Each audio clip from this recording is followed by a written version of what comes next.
Olá! No oferecimento da Agrade Academia Teológica da Graça de Deus, estamos começando mais uma edição do programa Vejam Só, convidando você de todo o Brasil a participar do debate. Lembrando que não são apenas os brasileiros que assistem a RIT, mas o sinal da Rede Internacional de Televisão alcança também a Europa e as 3 Américas. Seja você onde estiver, seja muito bem-vindo. Esperamos o seu comentário, o seu voto, a sua opinião por intermédio do site www.vejamsó.com.br. Os convidados de hoje são os seguintes. Conosco mais uma vez, professor Dr. Eliezer Martins Diniz, ele que é economista e professor de economia da Universidade de São Paulo, lá em Ribeirão Preto, além de pastor evangélico. Paz e graça, doutor Eliezer, tudo bem? Tudo bem, graças a Deus. Muito agradecido pelo convite. Seja muito bem-vindo. Muito obrigado. O senhor dá aula de economia lá em Ribeirão? Dou aula de economia. E a igreja que o senhor pastoreia, qual é? É Ministério Apacentar de Guarulhos. É uma filial do Ministério Apacentar de Nova Iguaçu, no Rio de Janeiro. O endereço? É na Rua Bom Clima, 444, em Guarulhos. Então, pastoreia em Guarulhos, dá aula em Ribeirão. Difícil, né? Vida agitada, hein? É. E ainda tem que acompanhar a esposa, né? Com certeza. A fabulosa Penner Jacks. Isso. Manda uma saudação especial, diga a ela que nós estamos com saudades. Pode deixar, vou mandar sim. Penner Jacks tem uma versão do Amazing Grace que é sensacional. O senhor já ouviu? Sim, com certeza, várias vezes. Tá muito bem. Do outro lado, o pastor Dimas Paulino de Souza, ele que é ministro da Igreja Batista Pedra Viva. Paz e graça, pastor Dimas, tudo bom? Tudo bem, graças a Deus. Seja muito bem-vindo ao Vejam Só. Obrigado. Mas sempre o senhor não vem, né? Faz. A Pedra Viva fica onde? Fica em Interlagos, na Avenida Sabará, 3673, próximo ao Shopping Interlagos. É a mesma daquela igreja perto da Santa Cruz? Não, lá é a Igreja Pedra Viva. Isso. Nós somos Igreja Batista Pedra Viva. É outra denominação? Outra denominação. Muito bom. Seja muito bem-vindo. Obrigado, pastor. Muito obrigado pela presença do senhor. Estamos aguardando a chegada da doutora Regiana Gimenez, ela que é advogada e especialista, no trato jurídico da renegociação de dívidas. Ela está a caminho, já ela vai chegar. Quando ela chega, a gente vai assistir a matéria que apresenta o tema de hoje. Vejam só. A inadimplência do consumidor registrou queda de 5,68% em julho deste ano, em comparação com o mesmo mês de 2011. Os dados são do Serviço de Proteção ao Crédito. Mas apesar do cenário positivo, as famílias brasileiras estão bastante endividadas e o consumo tende a perder força por causa das dívidas já existentes. O percentual de dívidas das famílias com renda inferior a 10 salários mínimos teve uma leve alta, alcançando 58,6% em julho, ante 58,2% em junho. Para as famílias com renda acima de 10 salários mínimos, o percentual passou de 49,9% em junho para 50,5% em julho. De modo geral, as dívidas comprometem em média 42% da renda familiar brasileira. E entre os tipos mais comuns, o cartão de crédito novamente é o mais apontado. 72,8% dos endividados estão com débitos no cartão, seguido por carnês, com 25,6%. Para quem está com dificuldades em acertar as contas, a melhor opção é a negociação, para não correr o risco de ficar com o nome restrito. Isto porque as restrições cadastrais geram uma série de problemas, sobretudo no comércio, no momento de fazer qualquer crediário ou financiar bens. Quem tem um restritivo no seu nome pode ter aí alguns problemas, tipo dar um cheque. Tem alguns problemas, fica aí com limitado algumas situações, mas também não é o final do mundo. A pessoa que tem aí o nome num banco de dados, ele tem outras opções sim para continuar no crédito. O problema é que vai pagar mais caro por ele. E para prevenir que isso aconteça, o especialista dá uma dica. Tem que ter controle, nada melhor do que aquela velha planilha de orçamento, ver quanto ganha, quanto está gastando, porque não ter disciplina financeira, é lógico que a vida fica um pouco mais difícil. Mas parece que o brasileiro não se dá conta disso e por essa razão está cada vez mais endividado. E no debate de hoje, o Vejam Só questiona se a igreja adverte seus membros quanto a essa questão. É isso aí. Hoje a questão é dinheiro, ninguém vive sem dinheiro, né? E pelo jeito aqui no Brasil ninguém vive sem dívida. Estamos imitando lá o que há de pior dos Estados Unidos. Mas tem muita gente que diz que é assim mesmo e isso é muito bom para a economia. O próprio governo, como eu disse na minha fala de abertura, incentivou bastante o consumo e, consequentemente, o endividamento. Agora, do nosso ponto de vista cristão, até que ponto a igreja deve ou não se envolver nesse tipo de questão pessoal, orientando os seus membros. Tanto é que a nossa enquete de hoje, ela trata diretamente dessa questão. Diz assim: você acha que as igrejas deveriam se preocupar em orientar seus membros em relação à administração de suas finanças? Sim, não ou não sei.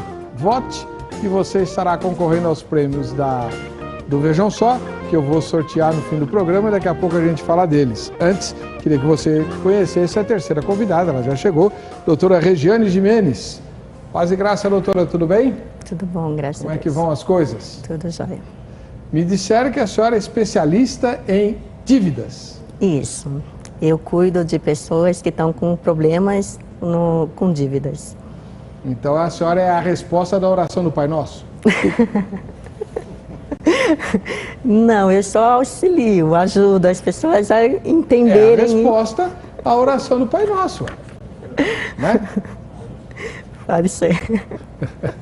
Estou brincando. A senhora trabalha num escritório especializado em renegociação de dívidas? Sim, nós renegociamos as dívidas, quebramos juros, ajudamos a pessoa a entender a finança dela para não se endividar ainda mais, porque não adianta a gente fazer o parcelamento e ela não tem noção do quanto ela pode gastar, porque aí ela se endivida ainda mais. Ela não consegue cumprir o financiamento, ou o parcelamento, ou o refinanciamento que ela fez. E quem já tiver com o nome sujo, ainda dá tempo de procurar o escritório? Dá sim. Na verdade, as pessoas, infelizmente, elas procuram quando já não tem mais solução, que elas já comprometeram praticamente todo o orçamento. Mas elas têm como procurar, tem como a gente consegue parcelar, a gente consegue entrar em contato com o credor, consegue taxas boas para a pessoa, para ela conseguir colocar a sua vida novamente financeira nos eixos. Muito bem. Então, seja muito bem-vinda, doutora Regiane. Obrigada. Né? E você aí de casa participa do programa pelo site www.vejamsó.com.br. Participando, você se habilita a ganhar prêmios, daqui a pouco a gente os apresenta para você. E aproveite também para colocar os seus comentários, né? Por exemplo, a Vanessa Pimentel, ela mora em Viçosa, lá em Minas Gerais. Eu tenho parentes muito queridos lá em Viçosa, o pessoal da revista Ultimato, né? Pastor Elben Len César e toda a Clênia, né? Que está cuidando da Ultimato agora. Um ósculo santo para todos vocês aí de Viçosa. Diz aqui assim, a Vanessa: pode ser que algumas igrejas estejam advertindo sim, mas pelo que vejo entre amigos de várias denominações, é o seguinte: Deus abençoa o crente de fé para honrar suas dívidas. Né? Então a ideia é, não tem problema fazer dívida porque Deus vai abençoar. Se o crente tiver fé, Deus vai abençoar e as dívidas vão sumir. Esse é o pensamento de muitos. Também há os que pensam que a prosperidade é sinal de bênção na vida. Por isso, não tem medo de fazer contas, porque mesmo que percam o emprego, acreditam que Deus proverá. Tem uma amiga enfermeira que mora num lugar perigoso em uma outra cidade. Ela não teme ficar na igreja até muito tarde. Uma vez eu disse a ela: com a violência que anda acontecendo por aí, você não tem medo de chegar tão tarde em casa? Ela disse: ah, não, eu vou à igreja, como se isso a livrasse de qualquer violência. Mas, mais tarde, descobri que as filhas delas eram usuárias e amigas dos traficantes. Então aí eu entendi. O que a Vanessa quer dizer aqui nessa mensagem é que, às vezes, o discurso é muito positivo, mas ele esconde alguns problemas um tanto quanto graves, né? Como esse que ela acabou de de mencionar aqui. Vamos lá. Pastor Dimas, cabe à igreja orientar os membros dela sobre questão de dívida? Isso aí não é uma questão muito pessoal, muito da família, dinheiro, número, não tem muito a ver com fé, não. A gente tem que falar de Jesus, não é não? Eu acho que cabe à igreja, sim, orientar o membro, considerando que um membro endividado, ele vai ser um transtorno para a sociedade. Ele vai ser um transtorno para a igreja. Porque ele não vai ter paz no coração, ele vai viver debaixo de uma opressão muito forte. E então eu acredito que nós, como pastores, as igrejas que se importam realmente com o ser humano, com as pessoas, ela deve orientar. Até por causa do testemunho que esse crente dá perante a sociedade. Eu prefiro que os membros da minha igreja, onde eu pastoreio, sejam conhecidos por serem bons pagadores, por serem pessoas que não estão envolvidos com endividamento, do que dar um mau testemunho para a sociedade, com cheque sem fundo, com o nome restrito no Serasa, no SPC e por aí afora. Então eu acredito, pastor, que nós, como pastores, podemos e devemos usar o expediente de ensino da igreja e orientar, sim, a nossa membresia, para que ela não entre exatamente nesse frenesi que você falou, do incentivo do governo e a fé, como você mesmo disse, não é porque nós não temos fé, mas se nós formos fazer como essa internauta aí, eu acho que nós também estaríamos forçando um pouco a barra. Nós temos fé, confiamos em Deus, mas nós não deixamos de fazer seguro de carro, não deixamos de ter plano de saúde, não deixamos de colocar trancas às nossas portas, não andamos em lugares perigosos altas horas da noite. Nós temos fé, mas também temos prudência, temos juízo. Então, eu posso dizer pela experiência que eu tenho lá na nossa comunidade, eu tenho orientado a minha membresia, inclusive com cursos voltados para essa área, né, de planejamento econômico, doméstico, porque eu acredito que isso também vai trazer muita bênção para o membro da igreja, para o crente de uma forma geral. Que legal.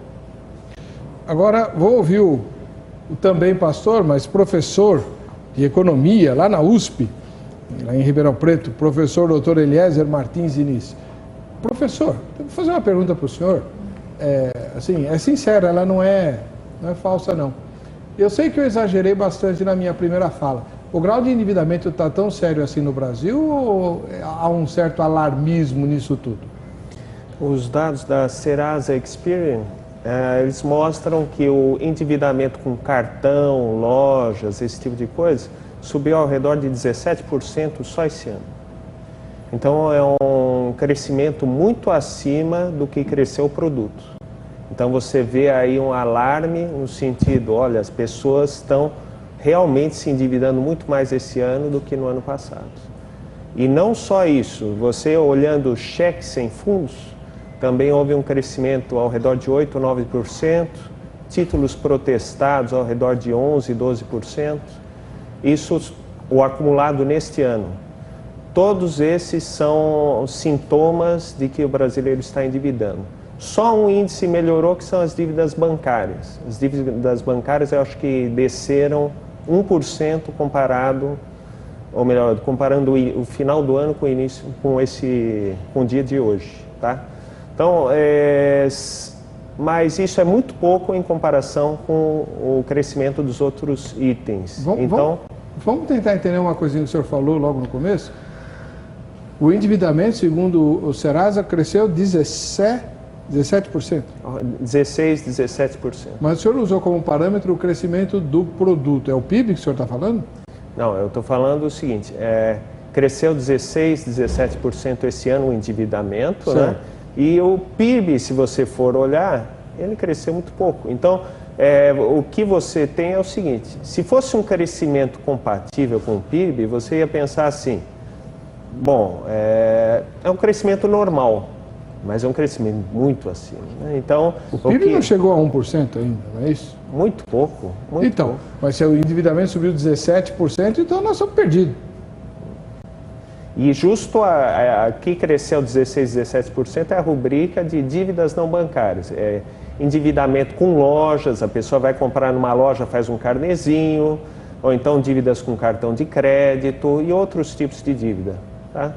Então, é um... O senhor diria que o brasileiro, de forma geral, perdeu o controle das suas finanças pessoais? Eu acho que o que você vê pelos dados é algo preocupante. Eu acho que é preciso, na verdade, para o brasileiro comum, realmente olhar, o brasileiro em geral, né? O brasileiro olhar com mais carinho para as suas dívidas. Há muitas pessoas que vão e consomem. Eu vi exemplos de perto disso. Consomem e somente quando chega numa dívida que ela é quase impagável é que se dão conta disso. Muito bom. E por falar em dívida quase impagável, nós temos aqui hoje uma advogada representando o escritório Quality Assessoria, que ajuda justamente as pessoas que os procuram, né, a renegociar suas dívidas. Então, doutora Regiane, tem havido um aumento na procura desse tipo de serviço ou ainda o brasileiro não acordou para o negócio? Não, tem sim, inclusive devido à procura de emprego, né? O emprego aumenta, então as empresas têm agora hoje, algumas verificam, né, o nome, o CPF da pessoa. Então, muita gente, fora que quando a pessoa está muito endividada, ela não consegue dar continuidade à vida dela. E aí começa o transtorno na família também, porque a parte psicológica acaba sendo afetada. Então, devido a todos esses transtornos, aí ela chega e bate a nossa porta realmente. Mas houve aumento sim, e muito significativo até. As pessoas, ao mesmo tempo que elas estão se endividando, elas estão querendo resolver o problema. Vou fazer uma pergunta bem chata, mas já que a senhora é advogada, está acostumada. Então vamos imaginar, eu estou endividado até os olhos da cara, certo? Estou devendo tudo e mais um pouco. Eu vou me endividar mais ainda procurando uma advogada? Porque vocês não trabalham de graça não, né? Não, mas a gente consegue, por exemplo, não é cobrado valores altos, mesmo porque a pessoa já está endividada. Então. O que a gente cobra, na verdade, é para a gente conseguir a papelada, ir atrás, que tudo isso tem um gasto, tem um custo. E a gente também não pode bancar, né? Então o que a gente cobra é só para esse custo inicial e a gente vai atrás dos credores. Tá, mas aí você vai sentar com os meus credores e renegociar. Sim. Então, esse trabalho também vai ser pago. Sim, mas tá tudo incluso. A gente consegue fazer de um jeito que a pessoa consiga pagar, ela consegue pagar até em 2 vezes, 3 vezes. Vocês dão crédito para o endividado? Sim. Tá bom. Não em cheque, não em coisa, mas existe cartão de crédito hoje, então a gente consegue passar no cartão de crédito, não tem problema. Mas o cara está estourado no cartão de crédito. A gente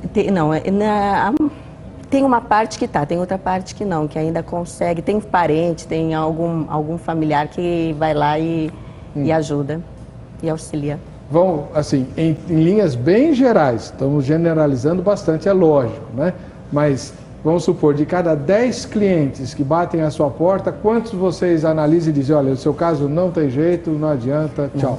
Todo caso tem jeito, todo caso tem jeito. Todo caso tem jeito? Todo caso tem jeito, todos têm jeito. Nenhum vocês desistem? Falaram, não dá para renegociar nada aqui? Não, porque tem coisa que a gente consegue, se a gente não consegue com o credor naquela hora, a gente consegue entrar judicialmente. E a gente consegue fazer o parcelamento judicial. Peraí, essa parte eu não entendi. Por exemplo, quando o credor é obrigado a negociar comigo mesmo que ele não queira? Não. O credor, você pode tentar negociar com o credor. Se o credor não quiser negociar e a pessoa quer pagar, a gente consegue entrar judicialmente para que as duas partes tentem se conciliar judicialmente. Então, isso que eu perguntei para a senhora. O credor é obrigado a sentar comigo e renegociar a dívida? Não, ele não é obrigado. Ué, então como é que a senhora vai judicialmente forçá-la a fazer isso? Porque judicialmente eu consigo falar, olha, o meu cliente quer pagar. A empresa ou a financeira quer receber. O meu cliente pode pagar nesses termos, para não comprometer a renda dele, a subsistência dele. Aí cai o contrato que ele tinha assinado. Não entendi isso. Porque quando eu fiz a dívida, eu assinei um contrato. Sim. Com o meu credor. O meu credor está sentado em cima do contrato e diz, não, você me deve isso aqui, ó, você assinou. Aí eu procuro a Quality Assessoria. A Quality vai lá e fala, não, esquece o que está escrito no contrato, nós vamos renegociar esse negócio. Não é assim que funciona? Isso, a gente renegocia, porque assim, a gente, na verdade, a gente consegue verificar qual foi os juros aplicado, porque também a gente tem juros abusivos no Brasil. Não é só, a gente consegue verificar qual que é no contrato os juros que está sendo colocado. Ah, o juros está acima do que é o permitido? O juros foi contratado 2,5, por exemplo, e no final do ano chega, a um ano chega a mais do que o 2,5 por mês. Então a gente consegue verificar isso. São as tramóias embutidas, porque a gente não entende nada. Exatamente. Né? Eu não fui aluno do professor Eliezer, eu não sei. Você assina um troço lá, mas no cálculo... A maioria das pessoas não consegue nem entender o que elas estão assinando, porque são termos muito técnicos. Entendeu? Então elas assinam porque é um contrato de adesão. Elas não têm como chegar lá e falar, não, eu não concordo com essa cláusula. Ou você concorda ou você não vai ter o financiamento. Entendeu? Então a gente consegue, a partir daí, verificar qual foi os juros, onde estão os juros abusivos. Aí a gente consegue judicialmente reverter a situação. E ninguém fica devendo para vocês? Não. Vai dever para o advogado, você vê o que acontece.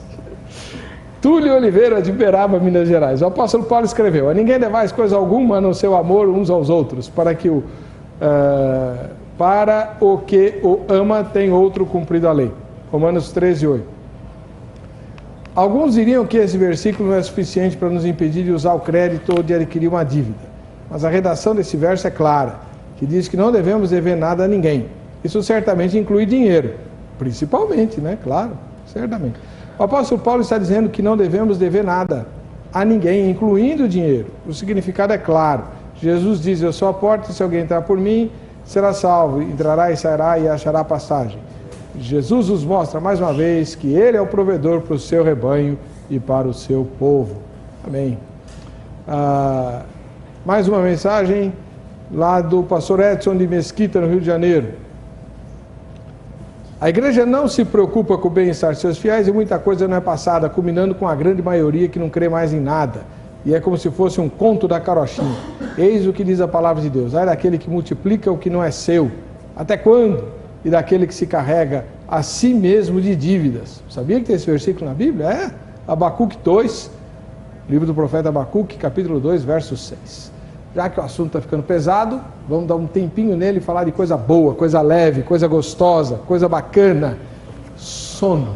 Muito bem, voltando com o programa Vejam Só. Hoje eu acabei de fazer a chamada aí do colchão, Sono Quality, e aquilo que eu falo lá não é mentira não, é verdade, ele realmente é muito bom. Agora tem muita gente perdendo sono por causa de dívida, quer dizer, eu sou uma pessoa que se estiver devendo para alguém, eu não durmo mesmo, eu fico doente. Tem gente que fica devendo e não está nem aí. Então, a pergunta que eu queria fazer para o pastor Dimas é a seguinte, pastor Dimas, dívida é pecado? Ficar devendo, ser caloteiro é pecado? Com certeza.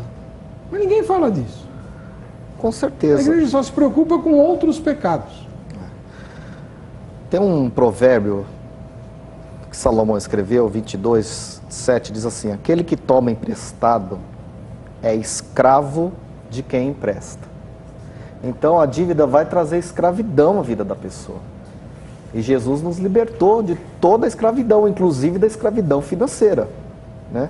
Então eu acredito que esse modus operandus da sociedade, de impor esse valor pelo consumo, da pessoa buscar um reconhecimento através de ter, isso está desencadeando uma epidemia, vamos dizer assim, nacional. Então as pessoas estão endividando. E outra coisa, pastor, isso está precoce, está começando com o nosso jovem na igreja, de 17 anos, porque você com 17 anos a gente não tinha nem salário para se endividar. Mas hoje você vê o jovem de 17 anos, ele já está devendo para TIM, já está devendo para NET, já está devendo para... Então, eu tenho percebido que isso está fazendo um mal muito grande para a igreja, para a imagem da igreja. Então, acredito que a igreja, eu não posso falar por todos, eu vou falar pela igreja no qual eu pastoreio. Nós temos feito esforços no sentido de discipular os nossos membros para que eles deem bom testemunho nessa área. Então, um exemplo prático do que nós temos feito, né?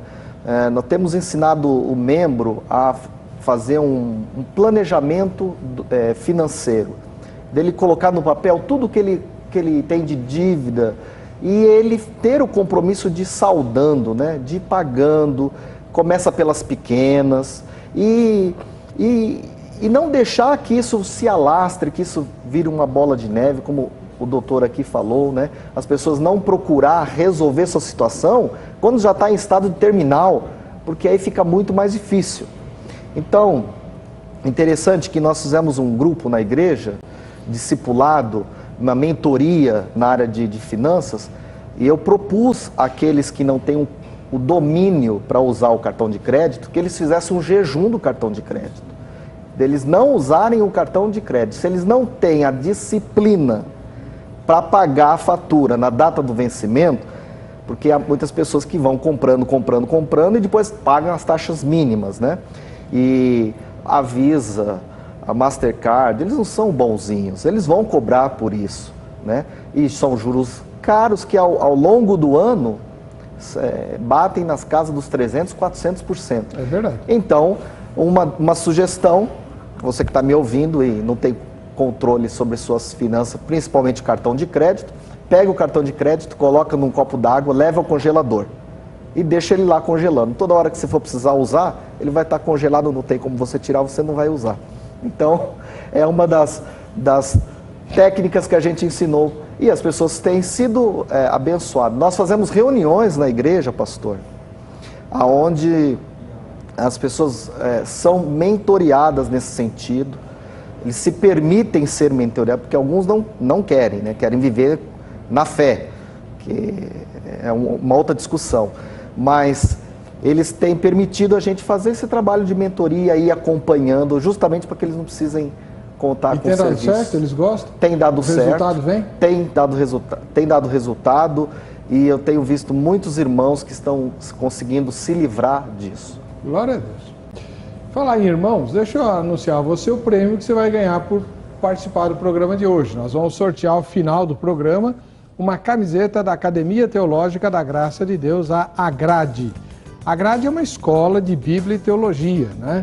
E que ensina uma porção de disciplinas diferentes do Brasil inteiro. Nós temos mais de 600 filiais espalhadas pelo Brasil.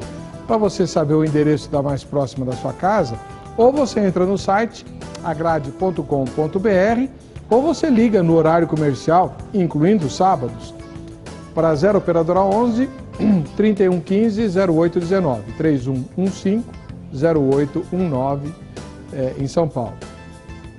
Você pode ligar e tirar suas dúvidas. Eu posso anunciar alguns cursos para você, né? Tem o curso de teologia propriamente dito, tem inclusive com pós-graduação em 3 acepções diferentes. Tem também cursos mais livres, né? Por exemplo, análise bíblica, tem o curso de escatologia, tem curso de oratória, evangelismo, curso preparatório para obreiros, tem curso de capelania, né? Tem música, Libras, linguagem brasileira de sinais, inglês, espanhol, usando a Bíblia. Tem uma infinidade de cursos diferentes na grade, eu tenho certeza que você vai gostar ao conhecer melhor a nossa escola. Então, 0 operadora 11 3115 0819 em São Paulo ou agrade.com.br. Para ganhar a camiseta, você entra no site vejamsó.com.br, vota na enquete, a enquete é: você acha que as igrejas deveriam se preocupar em orientar seus membros em relação à administração de suas finanças? Sim, não ou não sei? Vote na enquete e você aguarde o sorteio de daqui a pouquinho aqui no final do programa e você pode ganhar essa camiseta estilosa para você, tá bom? Agora, professor Dr. Eliezer Martins Diniz, pergunta pessoal: o senhor tem cartão de crédito? Eu tenho cartão de crédito. Então, o senhor usa de o duas cartão bandeiras, inclusive. O senhor tem 2 cartões? Sim, sim. E usa o cartão? Uso, mas com parcimônia. Por exemplo, eu fiz uma viagem para a Irlanda há pouco tempo, eu fiquei 15 dias lá. Então, no exterior, você sempre tem que ter o cartão, porque às vezes vem uma dívida, um gasto imprevisto, alguma coisa do tipo. Há algumas situações que é difícil você ficar sem cartão. Às vezes você vai comprar um livro que vem de uma vendedora de livros pela internet, você também precisa dar o número do cartão. Então, toda a estratégia, eu acredito que seja o quê? Você saber utilizar, mas você fazer dentro daquilo que você pode fazer. Então, mas o senhor, por exemplo, entra no rotativo do cartão? Não, nunca, porque os juros do cartão são extremamente elevados. E pode ter o juro elevado assim? O cartão faz o juro que quiser? O cartão tem juros elevados, mas é justo porque o que acontece? Tanto os juros do cartão quanto os juros do cheque especial são modalidades que você não pode entrar, a não ser que em último caso. Em emergência da emergência. Mesmo. Então, o que se recomenda? Você fazer de acordo com aquilo que você pode fazer. E se você, por acaso, cai numa dessas armadilhas e você descobriu ou caiu a ficha que você se endividou muito além daquilo que você podia, o que você deve fazer, por exemplo, é você pegar aquele montante, você pode renegociar, como a advogada disse aqui, ou uma outra possibilidade, você pega tudo aquilo, o que você não conseguiu renegociar, tudo, você vai e contrata um empréstimo a juros muito mais baixos. Para poder quitar o cartão. Por exemplo, você está rodando, você está no rotativo do cartão, ou você está com cheque especial e aquilo muito alto, você vai e faz, por exemplo, um empréstimo no banco, crédito consignado, que é um juro extremamente baixo. Você substitui uma dívida de juro muito alto por outra de juro muito baixo. E com isso, você não vai ver aquela dívida crescendo a uma velocidade que você não vai conseguir manejar. Entendi. Essa é uma possibilidade também. E é algo que dá resultado também. Desde que essa pessoa faça troque a dívida e ela mude os seus hábitos de gastar. Então, se ela mudar a forma dela de ser, gastar de acordo com aquilo que ela pode e conseguir pagar aquela dívida, então o serviço está feito. É mais ou menos a ideia da questão de você emagrecer. Se você emagrece e você, tipo assim, você mudou os seus hábitos alimentares, você não vai mais engordar. Da mesma forma, se você consegue sanar as dívidas e você mudou os seus hábitos de gastar e você faz de acordo com aquilo que você realmente pode, você com certeza não vai se endividar novamente. Por falar em hábitos, doutora Regiane, eu não sei se isso é verdade ou é mito. Realmente eu não sei. Por isso que eu estou perguntando para a senhora. Mas existe aí, em alguns lugares, em alguns grupos sociais, uma cultura do tipo, já que eu sujei meu nome, vou aproveitar porque daqui 5 anos limpa de novo. Você já ouviu falar essa história? Uhum. É mito isso daí mito. Ou é assim mesmo? Não, é mito. A lei permite a safadeza? Não, é mito. O que acontece é o seguinte, o cheque ele tem um prazo de prescrição, mas a gente fala de cheque.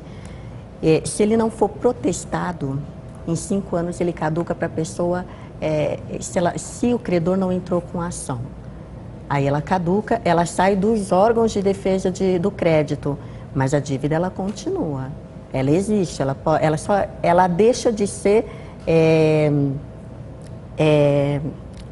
deixa de existir como cobrança. O credor só pode cobrar extrajudicialmente, se passar de 5 anos. Ele não protestou, ele não entrou com a ação, ele só pode cobrar extrajudicialmente. Mas limpa o nome da pessoa? Sim, nos órgãos de defesa de consumidor, sim. Só que ele fica com uma restrição dentro do banco. Então, o que pode acontecer é a hora que a pessoa tentar um financiamento, ela não vai conseguir, porque existe aquela restrição daquele cheque que não foi resgatado. Só naquele banco? Só naquele banco. Em outro consegue? Sim. Não é muito legal esse negócio, né? Não. Não existe o devedor profissional por conta disso? Existe sim o devedor profissional, mas assim, o que as pessoas têm a perder, a não ser que elas não tenham nada a perder, é muito maior do que você ficar esperando 5 anos para você consumir alguma coisa, porque você não tem crédito, você não vai consumir. 5 anos para você arrumar um emprego, por exemplo, porque se você está com um nome sujo, muitas empresas verificam antes de contratar. Então, assim, a perda é muito grande. 5 anos para você deixar a sua vida parada 5 anos, para deixar um cheque para escrever, né? Eu não sei até onde isso é muito... Então, mas aí a senhora acabou de falar uma coisa interessante. Eu estou devendo, meu nome está sujo. Aí eu consigo uma oportunidade de emprego para poder pagar minha dívida e limpar meu nome. Aí o empregador não me contrata porque eu estou com o nome sujo? Ele pode fazer isso? Tem algumas empresas que... existe uma decisão do TST favorável que as empresas podem, sim, verificar o CPF do contratado. Mas é uma decisão só e o Ministério Público do Trabalho ingressou com ação contra, né? Argumentando nesse sentido, que a pessoa, se ela já está endividada, como é que ela vai pagar uma dívida se ela não tem emprego? Realmente, mas existe uma decisão favorável no TST para que as empresas façam isso. Algumas empresas não, uma boa parte das empresas, elas entendem que elas dão prazo para a pessoa limpar o nome. Tem empresa que faz isso, que ela contrata o funcionário e fala assim, só que você vai ter tanto tempo para você limpar seu nome. Aí, razoável. Sim, tem muitas empresas que trabalham nesse sentido também. Legal. Não, que possa verificar, eu acho que sim. Vamos supor, eu estou procurando alguém para ser tesoureiro na minha empresa. Isso, exatamente. A credibilidade, né? Uai. Vou pôr o sujeito que está lá com todo estourado de dívida para tomar conta do meu dinheiro, não vai dar muito certo. Um ele vigilante vai ficar muito tentado, de banco, né? Ele vai ficar muito tentado. Então, que eu possa verificar, tudo bem, mas barrar... é complicado. O TST diz verificar, não diz barrar, mas então, aí... verificar com alguma Mas aí finalidade, você acaba tendo, quer dizer, se dá a alternativa da empresa verificar, ela não vai dizer para a pessoa, olha, você não foi contratado porque seu nome está sujo, ela não vai falar isso. Mas acaba acontecendo em alguns casos. Agora, professor Eliezer, mudando um pouquinho o foco, a economia no Brasil deu uma boa acelerada, crescida, pelo menos foi essa a propaganda que se fez, né? E eu me lembro de ter trabalhado numa empresa cujos diretores eram todos norte-americanos. E eu aprendi algumas coisas com eles. Entre as coisas que eu aprendi é que na cultura norte-americana, rolar a dívida no cartão é a coisa mais normal do mundo. Todo mundo deve e deve muito lá. Né? Ninguém paga a fatura total no cartão ali, porque é normal ficar devendo. Isso faz parte faz parte do American Way of Life, como dizem, né? O jeito americano de se viver. O senhor não acha que a gente está indo nessa mesma direção? Aliás, não é só... Eu não sabia do modo de viver típico do americano nesse sentido. Mas até o próprio governo não dá o exemplo, né? Porque a dívida do governo americano é gigantesca, né?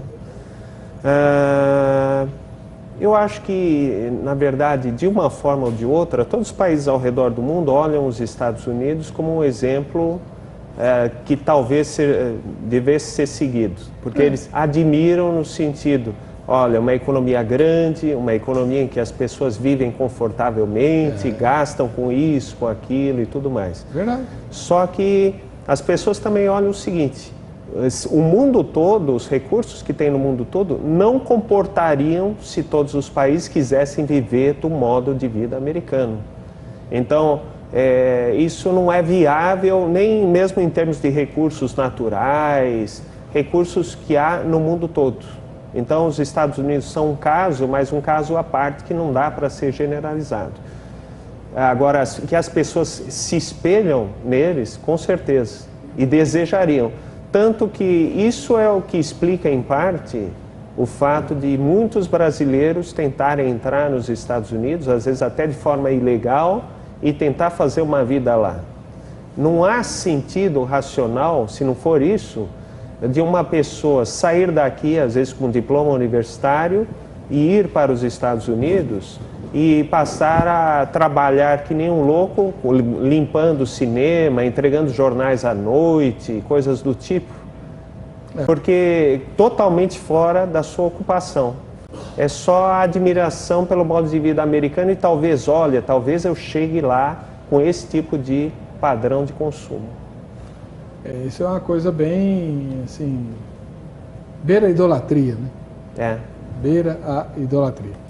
Falar nisso, o pastor Dimas falou que dá cursos na igreja a respeito de finanças. Como que são esses cursos, pastor? O senhor ensina o membro a fazer o orçamento, é isso? Ensinamos, usamos ferramenta, aqueles que temos planilha, nós ensinamos ele, porque no fundo, pastor, a conta tem que bater.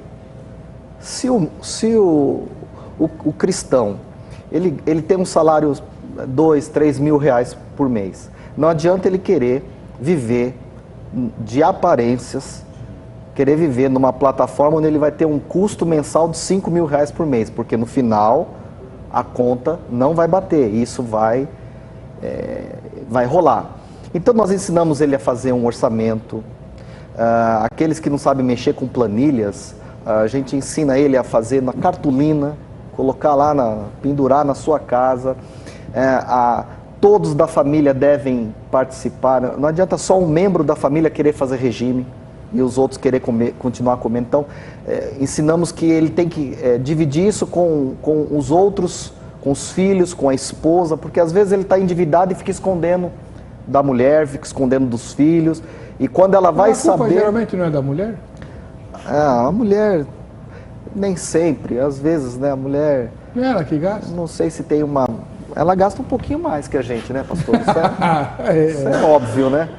Mas assim, então nós ensinamos nesse curso e nós fazemos uma mentoria, nós pedimos para que ele eleja alguém da comunidade, da igreja, para ser uma espécie de um auditor, de chegar no final do mês e fazer auditoria. O cara abre as finanças. Exatamente. Sério mesmo? Numa relação de confiança, isso é um discipulado bem maduro, aonde a ideia é, como disse o doutor, né, é reeducá-lo novamente para que ele possa se livrar disso. Mas, pastor, sério mesmo? Fazemos. O cara abre as... Abre. E aí, não... Sei lá, já deve ter acontecido, não sei, né? Chegar lá e o mentor olha e fala assim, mas peraí, vocês estão com dívida e saem toda semana para jantar fora, uma vez por semana. Aí o cara fala, não, estou obedecendo o pastor disse que eu tenho que levar minha esposa para jantar fora, senão meu casamento acaba, não sei o quê.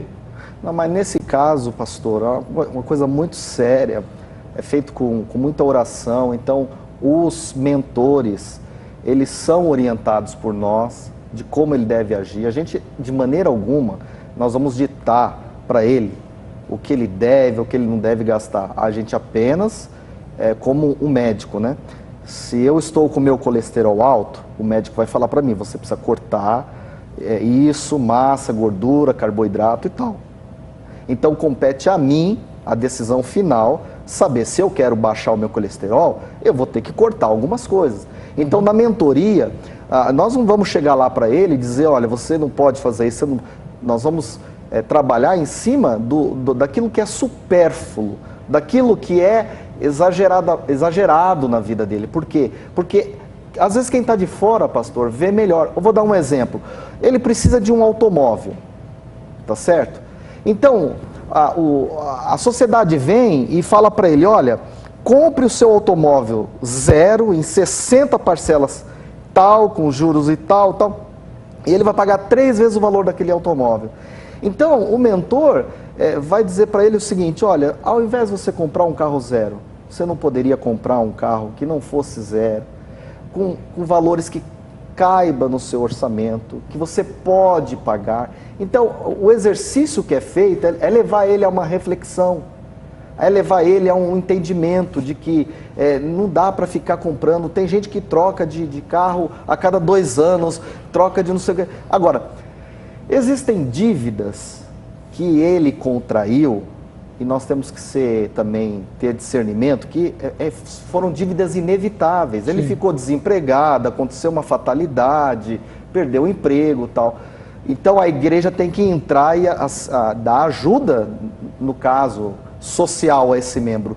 Agora, existe aquela doença chamada consumismo, que ele não tem controle, ele gasta. É como o pecado da gula, que nos faz comer demais, faz ele gastar demais. Então, acredito que a igreja tem que orientar a sua membresia, porque da mesma forma que é um mau testemunho para a igreja ver o seu pastor endividado, imagina, o pastor tem a fama no bairro, que deve no depósito de construção, deve não sei aonde.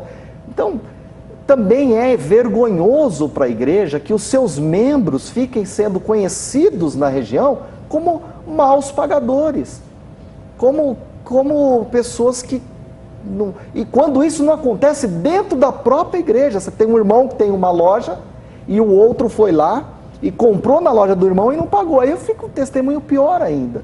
Então, acredito, pastor, que eu sei que tem igrejas que faz esse mesmo trabalho, que se importa, que... Agora, isso precisa ser uma coisa muito madura, o membro tem que entender que isso é para o bem dele, né? Ou continuar vivendo de aparências, e aí ele vai retaliar o dízimo do Senhor, porque no final... Então, é isso que eu ia lhe perguntar, na sua planilha já vem o primeiro item lá, o dízimo já é automático? Já, na minha vem. Inclusive a minha planilha, eu abro para eles, não em termos de valores, mas em termos percentuais. Então eu tenho os meus custos fixos, meus custos variáveis, eu tenho as minhas ofertas, eu tenho o dízimo, eu tenho o meu orçamento, e no final da conta tem que bater, e tem que sobrar, pensando que pode haver uma emergência, alguma coisa.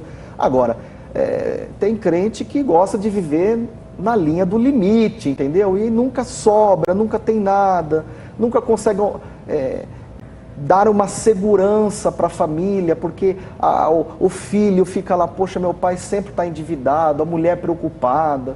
Então, pastor, eu acho que isso vai corroendo a... Os pentecostais costumam dizer, tá aqui um pentecostal que vai falar, que tem um demônio que cuida muito disso, o tal de, como é que chama, devorador? Devorador. O senhor crê no devorador? O que acontece é o seguinte, o devorador ele age quando a pessoa não é dizimista. Sabe que eu fui visitar, pastor, uma igreja lá nos Estados Unidos, chama Zion Mission. E daí o pastor de lá, ele nos recebeu, eu e a minha esposa, para um fim de semana. E ali ele falou assim, olha só, eu tenho igreja própria, mostrou um estacionamento, tinha um monte de oração, e olha que para os Estados Unidos isso porque nós vemos igrejas brasileiras que assim não tem praticamente nada, tá? Ou alugam templos. E ele falou assim para mim, como é que vocês dizimam, você e a sua esposa? E daí ele falou algo que era exatamente o que eu e a minha esposa fazíamos. Ele falou assim, Deus tocou no meu coração para ensinar uma série de pessoas endividadas aqui da igreja, que era para tirar em primeiro lugar aquilo que é de Deus, o dízimo. E daí ele testou isso com as pessoas endividadas, e inclusive tinha até parentes dele, tinha uma filha dele, e ele falou assim, todos eles saíram do vermelho, quando eles separaram em primeiro lugar o que era de Deus. Que aí o devorador fica inativo. Exatamente. Esse é o único demônio que o nome de Jesus não pode expulsar, né? Por que não? O devorador, só você expulsa o devorador? O não dizimista está escrito na palavra? Como é que você vai... É só através da fidelidade realmente para ele ser repreendido na vida do cristão. Então, mas a fidelidade a quem? A Jesus. Então, o nome de Jesus está lá. Então, uma das coisas que eu, já que nós tocamos nesse assunto, o dízimo é uma coisa muito importante de deixar bem claro. Uma vez me convidaram para ir ao programa, um programa aí da Rede TV, que ia ser discutida a questão do dízimo e tal, e eu não podia ir porque eu tinha Vejam Só, né?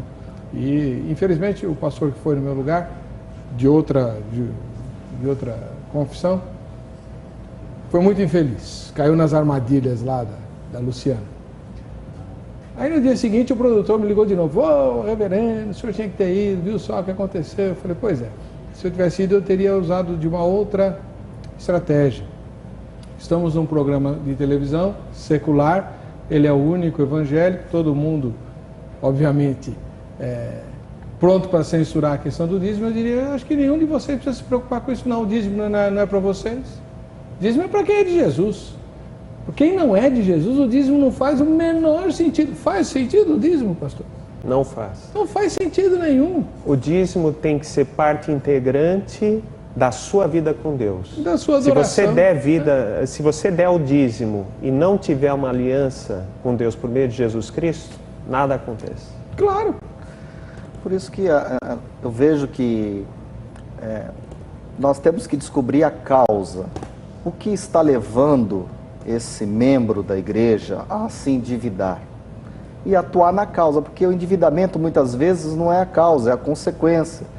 É a consequência de querer viver num padrão que não é dele, querer viver de aparência, para mostrar para as pessoas que ele pode usufruir de certos bens, propriedades. Então, por exemplo, a pessoa tem um salário X, aí ele tem um sonho, não, eu vou fazer um financiamento, eu vou comprar um sítio, porque é o meu sonho, pastor.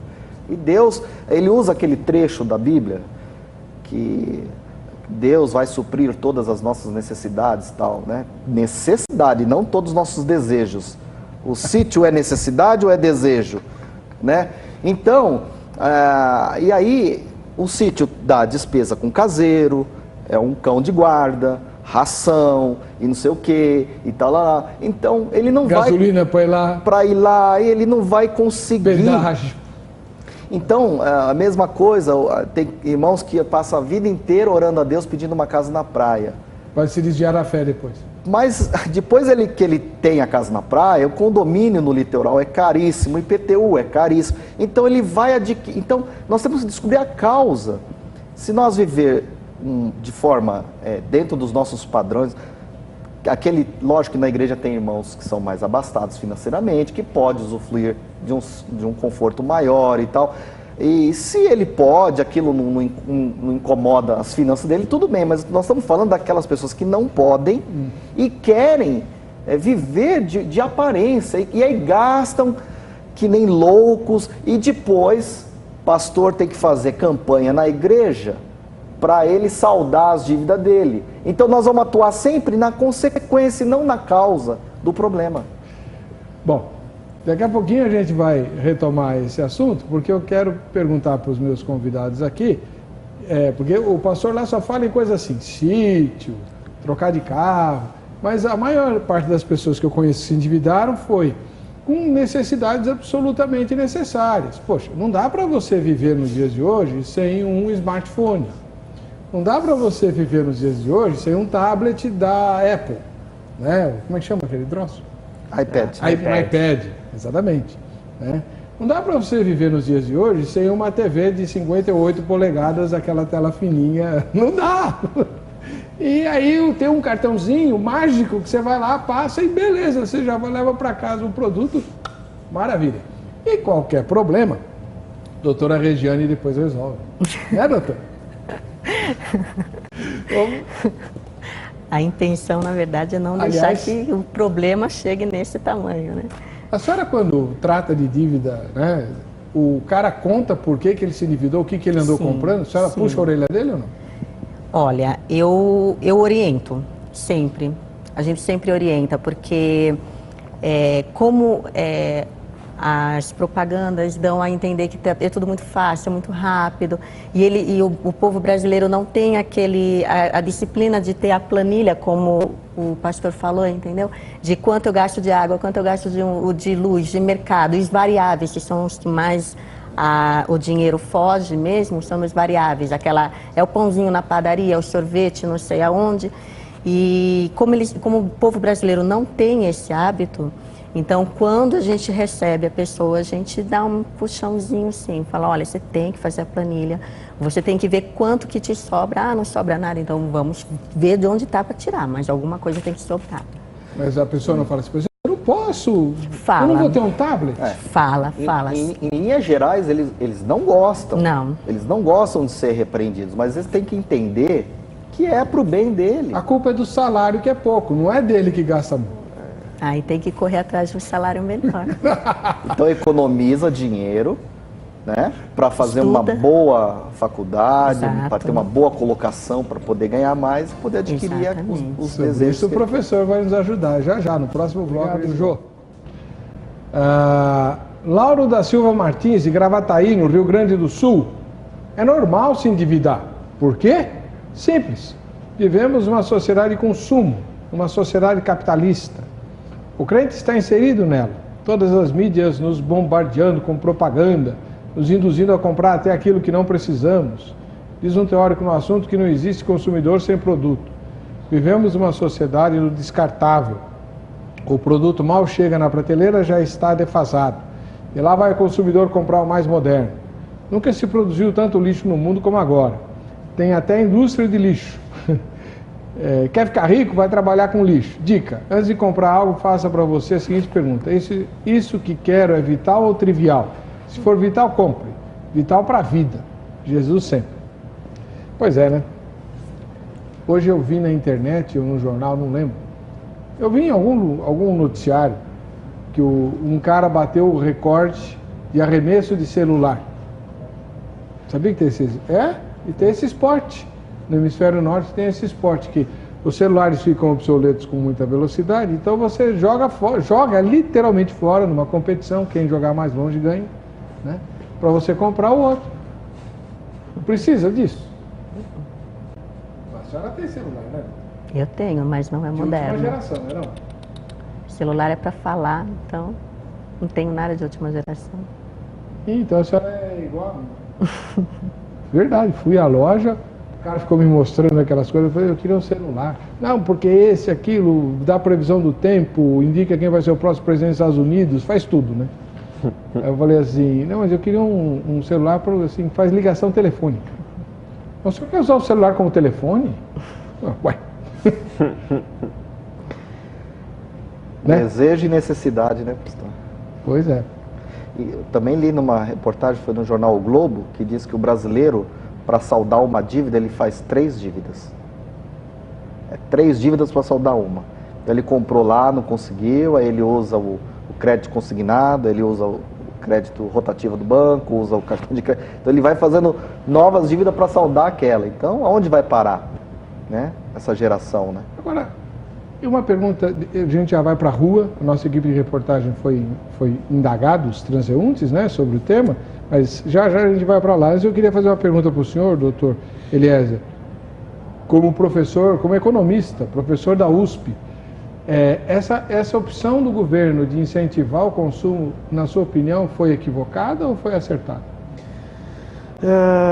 Na verdade, isso aconteceu basicamente na presidência anterior, né?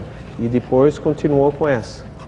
Então, o presidente Lula, na época, disse que a crise americana ia ser uma marolinha aqui. E aí, a consequência foi que houve grandes problemas. Na verdade, você teve uma estratégia de tentar fazer com que o consumo não caísse, tentar fazer com que o desemprego não fosse tão elevado. Só que não é por aí. Você tem que estimular o quê? Você tem que estimular a poupança, você tem que ver o crescimento do país.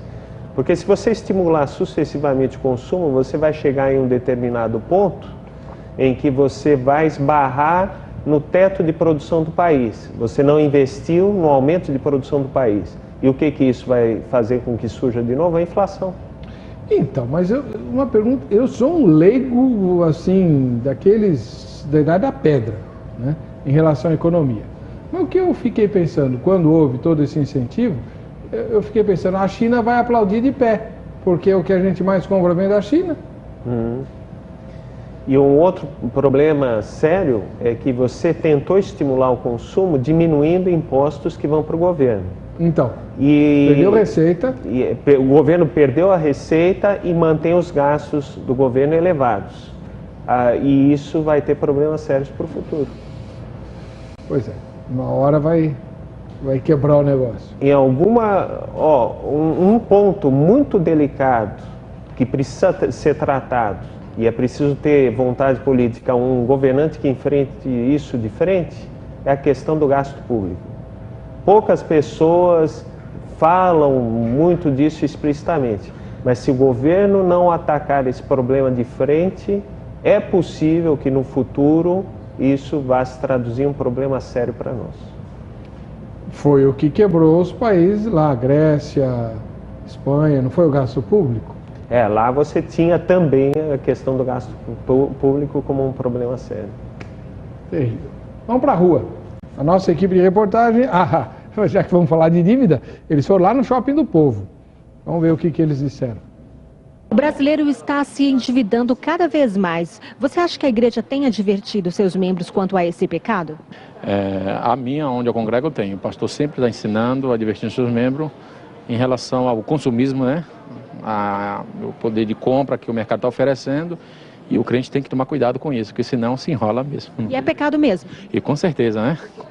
Comprar uma coisa que não vai poder pagar, com certeza, ao terminar, atraindo uma maldição para cima de si mesmo, né? Uma bola de neve e aí vai. Porque eu sei que dá dor de cabeça, pessoa que deve muito, sabe? Então eu procuro ficar fora. Já recebeu orientação na igreja sobre isso? Já é muitas. Tem ajudado? Tá, tem sim. Então a gente procura não fazer dívida, né? Porque aí dá um pouco de cabeça quente na gente, né? Aí eles estão sempre nos alertando que a ninguém devais coisa alguma, né? E que nós temos que pedir a Deus para que nos ensina a nos administrar o nosso dinheiro, né? Então o papel da igreja está sendo cumprido? Sim, inclusive tem me ajudado muito. Antes eu gastava, né, assim no cartão de crédito, quando vinha as contas assim eu ficava louca, né? Não, né, igual o pastor fala, né? E às vezes fala que é o diabo. Não, o diabo é o cartão de crédito, tem que pegar o cartão de crédito e quebrar, né? Aí eu aprendi a me controlar. Eu vejo uma coisa, não, né, não vou comprar. Eu tenho aprendido. Que bênção! Gostei! Isso aí! Né? Viu só? Ela fez mais radical do que o senhor. O senhor mandou congelar, né? Botar no copo d'água e pôr no congelador. Depois ele funciona, não? Funciona. Mas aí toda hora que ele vai pegar, não, até o período que ele se livrar, depois ele pode... Entendi. Um ano depois ele não está devendo mais nada. Ele a tarja funciona normal. Ela quebrou. Você viu? É o diabo mesmo, ela falou, né? Mas a tentação... Viu, a gente às vezes leva na brincadeira, mas é que o diabo não usa só a área moral para tentar. Usa a questão econômica, não usa? Pastor? Lógico, a facilidade. Você falou aí dos Estados Unidos, né? Que lá a cultura e tal. Só que os juros lá no cartão de crédito é 1%. Então, agora aqui é 14%, 13%. Então... É diferente. Não tem nada? Tem gente lucrando com isso. É uma indústria por trás disso que... Agora, o cartão, deixa claro aqui para os telespectadores, né? Você pode usar o seu cartão, desde que você, né, esteja dentro do seu orçamento, desde que você consiga pagar a fatura na data, desde que você não vai entrar naquele maldito crédito rotativo e ficar levando isso, empurrando com a barriga. Agora, eu queria saber o que a doutora pensa de uma prática que tem sido bastante recorrente das próprias operadoras, dos próprios bancos, né? Você abre uma conta no banco, o banco já te dá um cartão de crédito. Não é? Dali um pouco, liga para você. Eu estou aqui porque você foi selecionado, o banco está disponibilizando uma linha de crédito de R$26 mil, né, a 4,5% de juros ao mês só. Né? Eu falo assim, escuta, você ligou para mim para me oferecer uma taxa pornográfica dessa? O senhor acha? Eu falo, que isso, poxa? 4,5% ainda está me oferecendo? Isso é um absurdo sem tamanho. Aí faz a simulação aí para mim, para você ver. Aí eu não aceito, mas é tentador. Numa hora dessa você está lá namorando alguma bobeira que você não está precisando. Não está cabendo no meu orçamento, deixa para lá. E liga o capeta, né? Estou te oferecendo aqui. A primeira parcela vence só daqui 40 dias, como se não fosse chegar, né? E aí o cara incorpora isso para a vida dele. Então ele vai pôr gasolina no carro, ele põe no cartão de crédito. Ele mal usou o tanque e já está tendo que abastecer de novo. Então vai virando uma bola de neve, Esse crente não tem, geralmente ele não vai ter nunca vai ter dinheiro para ofertar, para dar dinheiro para missões, para trabalhos sociais da igreja. Ele sempre vai ter dificuldade até para abençoar um irmão na igreja, porque ele está sempre com a corda do pescoço. Sem contar que ele ainda chega na igreja e fala assim: Deus me deu esta casa, Deus me deu este carro, assim, assim, assim. Daí você vai ver 84 prestações, ou sei lá quantas. Ele deu, mas não vai pagar a dívida. Então é sério, né? É sério. Muito... Lá na nossa igreja nós também colocamos essa questão da dívida. Há sempre uma ministração a respeito disso, né? Todo culto tem. E eu, particularmente, também, quando me convidam, eu tenho uma ministração específica sobre o cristão e as finanças. Que daí nós colocamos essas questões de, tipo assim, você colocar os gastos na planilha, o que a Bíblia realmente fala sobre as finanças, porque há muitas coisas que são faladas em rádios evangélicas, coisas do tipo, que não tem base bíblica. Então, coloco, olha, isso aqui realmente é bíblico, isso aqui não é... coisas do tipo. O senhor abre a palavra e mostra. Exatamente. Porque vai ouvindo, aí que você vai ouvir de tudo, né? E vai acabar se dando muito mal. Agora, doutora Regiane, a pessoa, vamos dizer assim, de cada 10 clientes que procuram o seu escritório para renegociar suas dívidas, quantas já estão com o nome sujo? 90%. Elas só procuram porque elas foram barradas em alguma compra. E aí descobriram que o nome estava sujo. Mas pode procurar vocês antes e renegociar antes de estourar? Pode, mas é que ela só consegue verificar a situação quando o nome dela já é barrado. Antes de ser barrado, ela não consegue enxergar essa situação. Para ela está tudo bem. Como ela não tem educação financeira, ela vai levando, ela acha, não, isso aqui dá, aquele dá também. Então, quando o nome dela aparece restrito, aí que ela dá, peraí, agora tem consequências. A consequência, enquanto a pessoa não vê, tá tudo bem. Mas aí que tá. Vou contar uma historinha para a senhora agora. Eu trabalhei numa empresa, né, e que tinha uma conta num banco lá, e o gerente me deu um limite, deu para mim e para os outros gerentes da empresa, um limite daqueles assim, estapafúrdios, né? Então, vamos supor, em dinheiro de hoje, isso faz muitos anos, em dinheiro de hoje, vamos supor, eu tinha um cheque especial com um limite de 50 mil reais. Um negócio assim. Você nunca vai usar isso, concorda comigo? Teoricamente. Você nunca vai estourar 50 mil reais no mês, você tem que, misericórdia, né? Tem que fazer força. Mas eu tinha esse limite. Resultado, o que acontecia? Naquela época não tinha cartão do jeito que tem hoje, era tudo cheque, né? Cheque adoidado, não tem problema, né? Passou do valor do salário, não tem importância, 50 mil de limite, né? Então eu vivia no vermelho, mas vivia assim. Aí o que acontecia? Cheque especial, professor, doutor, imagine, cheque especial. O meu salário caía, não cobria nem o principal. Então, a ponto porque a dívida ia, né, aumentando por causa dos juros, 13,5% na época, 13,7% na época. Bom, chegou uma hora que eu nem abria mais os extratos do banco, porque aquilo me fazia muito mal e tal. Fui ao gerente. Ô, seu Weber, tudo bem? Falei, tudo bem, nada. Eu quero renegociar minha dívida. Que dívida? O senhor nem estourou a conta? Falei, não estourei porque é impossível, né? Com um limite desse tamanho agora. Há mais de 2 anos que a minha conta não fica no azul.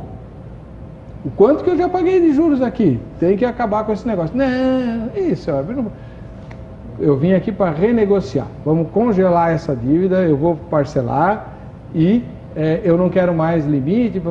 O gerente ficou me olhando, sabe? Aí quando eu terminei de falar, sabe o que ele me disse? Com todas as letras. Ele me falou assim, seu Hélio, o senhor acha que o banco vai fazer isso? Não vai. Por quê? Eu estou procurando por isso mesmo.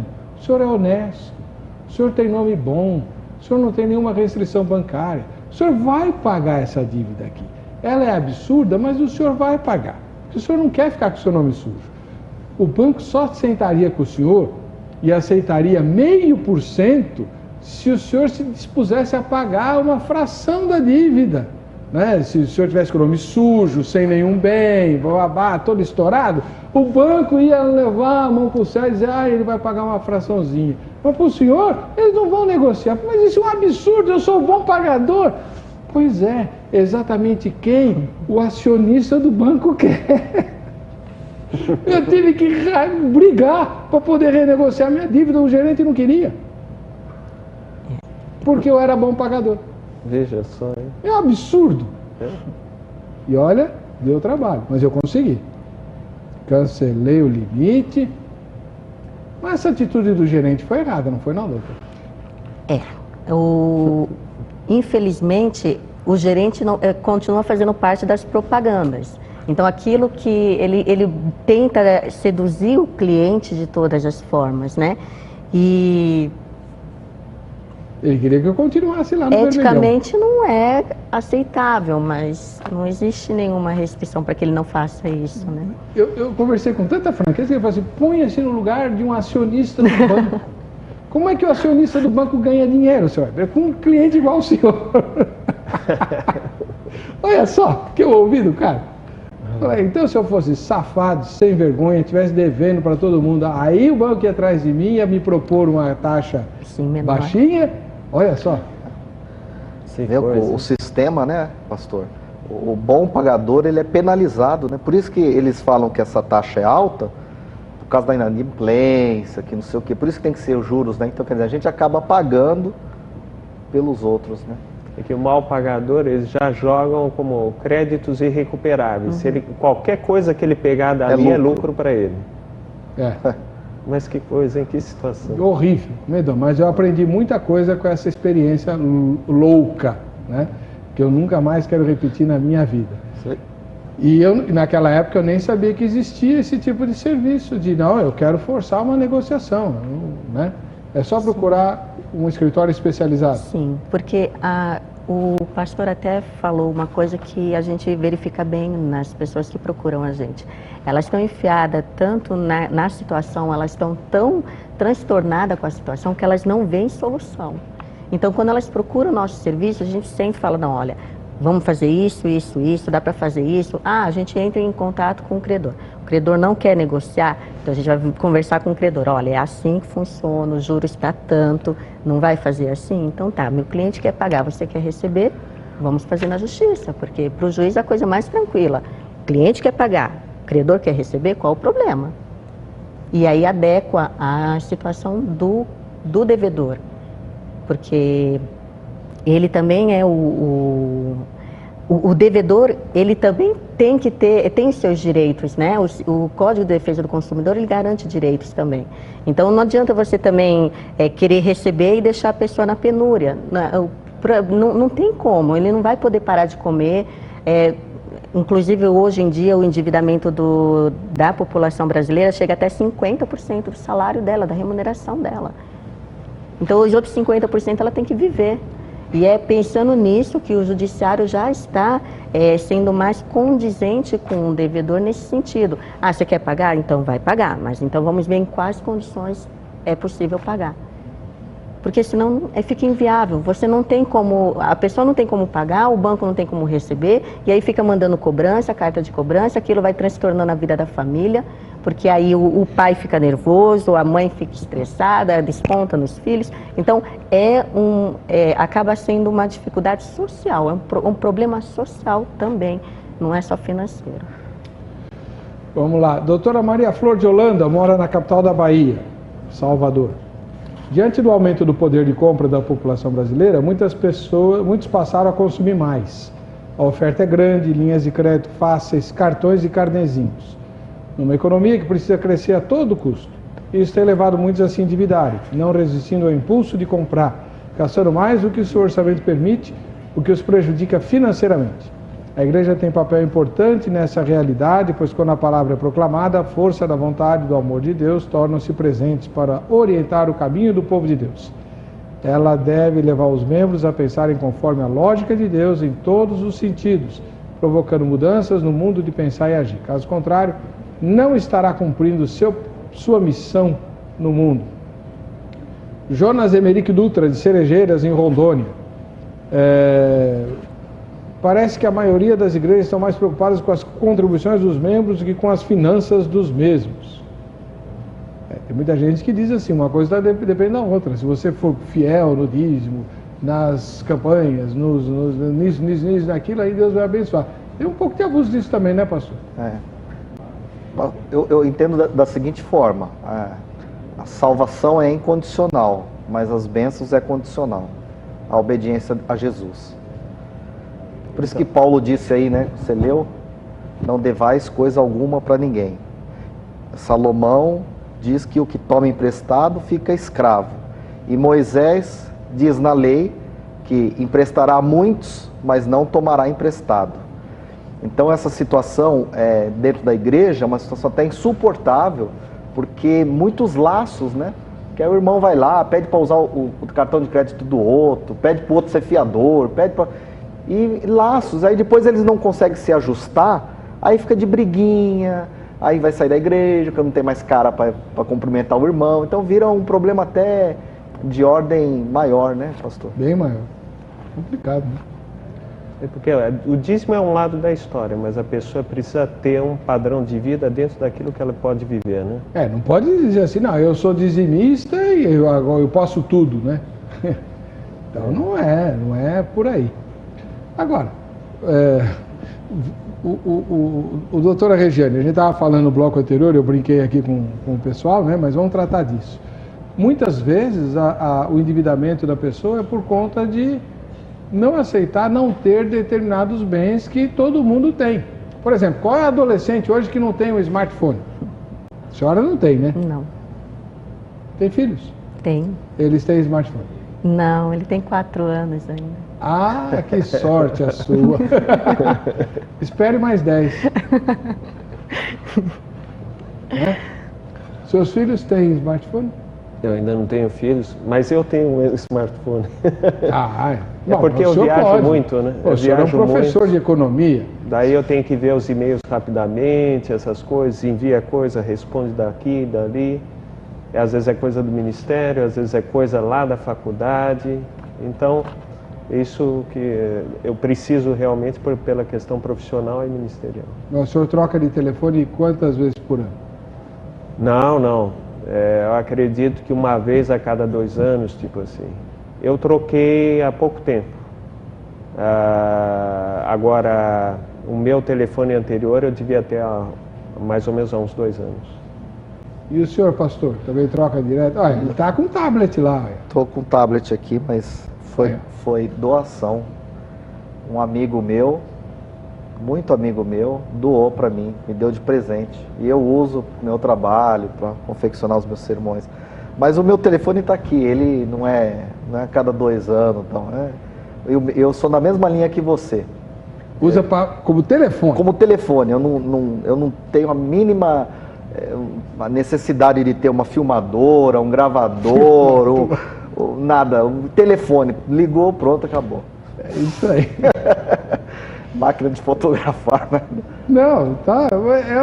Mas a própria coisa, pressão, você precisa ter, não tem como não ter. Né? Onde já se viu você não ter? Quem é que não tem um computador em casa? Né? Tem que ter. Aí você vai comprar um computador, que computador você vai comprar? Então, é o problema da necessidade e do desejo. Por isso que os marqueteiros são muito bem pagos, porque eles sabem explorar isso. Então você precisa de um computador. Agora, o Apple é o desejo. Você tem computadores mais baratos. Lógico. Que fazem a mesma coisa. Basicamente a mesma coisa. Né? Você precisa de um automóvel, mas a captiva é um desejo, né? Então, a gente tem que trabalhar na causa do problema. Ensinar os nossos membros que nem sempre Deus vai realizar todos os desejos do coração dele. Porque há uma questão muito séria de você ver o que realmente você precisa. Por exemplo, eu fui comprar um computador, um notebook, para substituir o desktop que eu tinha em casa, que eu não queria mais aquilo. Aquela ventoinha ligando assim é terrível. Daí eu comprei, mas eu sabia exatamente o que eu precisava para o trabalho e tudo mais, os programas que eu uso e tudo mais, então eu comprei dentro daquilo. Me ofereceram um iPad e tudo, mas ele foge do perfil de coisas que eu faço. Daí eu preferi um notebook padrão e com a capacidade que eu preciso para o trabalho. Então, às vezes a pessoa tem o desejo de algo que, na verdade, ela vai usar um percentual mínimo daquilo. Não seria realmente necessário. Agora, doutor, uma pergunta de ordem bem prática. Nessas renegociações de dívidas e tal, às vezes a outra parte é um operador do sistema de saúde. O pessoal dos convênios tem procurado renegociar a dívida para retomar o convênio ou não? No meu caso, não vê. Porque eu lido com pessoa física, né? Eu não lido com pessoas jurídicas. Então, vamos supor, eu tenho um convênio, aí eu parei de pagar. Aí eu quero renegociar minha dívida. Olha, convênio médico é muito difícil. O que eu pego mais lá realmente são financeiras, veículos, né? Porque a pessoa chega um tempo, ela compra o veículo, como o pastor falou, e ela esquece que tem IPVA, que tem seguro, que tem gasolina. Então ela vê aquela parcela e aí ela acaba não pagando algumas parcelas e aí a gente tenta renegociar, aí verifica os juros, tudo direitinho, para tentar judicialmente se for o caso, mas plano de saúde, sinceramente, eu não tenho nenhum caso. Normalmente, plano de saúde, você não pagou uma, duas, na terceira eles já te cortam, já te cortam. Direto, né? Isso. E assim, depois, se você quiser reaver o plano de saúde, você consegue diretamente com o próprio plano, quitando aquelas parcelas, mas eu não tenho nenhum caso de plano de saúde. E durante o tempo que, vamos supor, a senhora chegar lá, renegocia a dívida do sujeito, certo? Durante o tempo em que ele está pagando essa dívida, o nome dele já é reabilitado ou não? Sim. Quando ele paga a primeira parcela, em 72 horas, o nome dele já é reabilitado. E não é perigoso isso? É perigoso, mas eu acho que quando a pessoa passa por essa situação de já chegar nesse patamar de ter que procurar uma assessoria, ela toma consciência do prejuízo que ela teve. Como é que ela paga a senhora? Comissão? Como é que é? É uma porcentagem. Da dívida? Isso. Então, quanto mais a pessoa dever, mais a senhora vai gostar? Não, sinceramente eu não gosto quando a pessoa deve, sinceramente. Porque ela acaba trazendo Quando a gente atende uma pessoa endividada, a gente atende não só a dívida, a gente atende o problema familiar, a gente atende problema psicológico principalmente, porque aquela pessoa fica extremamente desnorteada. Então, assim, eu faço porque eu gosto, porque é uma coisa que eu gosto de fazer. Mas não gosto de ver as pessoas endividadas. Vocês só atendem em São Paulo ou Brasil? Brasil. Então quem quiser ligar lá, qual é o número lá mesmo? 011 4007 1217. 011 4007 1217. Qualquer lugar do Brasil pode ligar? Qualquer lugar do Brasil. Aí vai renegociar? Sim, a gente renegocia. Ah, bom. Então você está devendo, né? Ou não espera ficar com o nome sujo, não. Se já tiver, tudo bem. Mas se você está devendo, dá uma ligada lá para a doutora amanhã, né? Porque o programa está quase meia-noite agora. 40, como é que é? 011? 4007 1217. Para limpar a sua dívida, você vai dormir em paz, enfim. Vai ser uma bênção, né?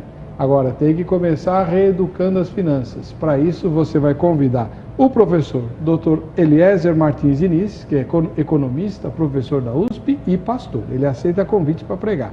Ou então, o pastor Dimas Paulino de Souza, que também é especialista em finanças, dá curso sobre isso e é pastor da Igreja Batista Pedra Viva. O contato dos 3 convidados está no site vejamsó.com.br. Entra lá no site, entre em contato com os convidados, dirija os convites, dúvidas, enfim, seus questionamentos, e eu tenho certeza que você vai ser abençoado. O que não pode é continuar vivendo em dívida ou administrando seus recursos de maneira errada. No site vejamsó.com.br também tem o resultado das enquetes, para você consultar, né, o resultado de cada enquete que já passou, você vai lá e verifica, tá bom? Quanto tempo eu tenho? Vamos para o sorteio então. Quem é que vai levar a camiseta da Agrada? Ricardo Raimundo de Jesus, de São José do Rio Preto. Tá bom. Vamos lá. Para você que fica com a gente, que fica com a Rita, a paz e a graça de Jesus, nós nos encontraremos no próximo Vejam Só.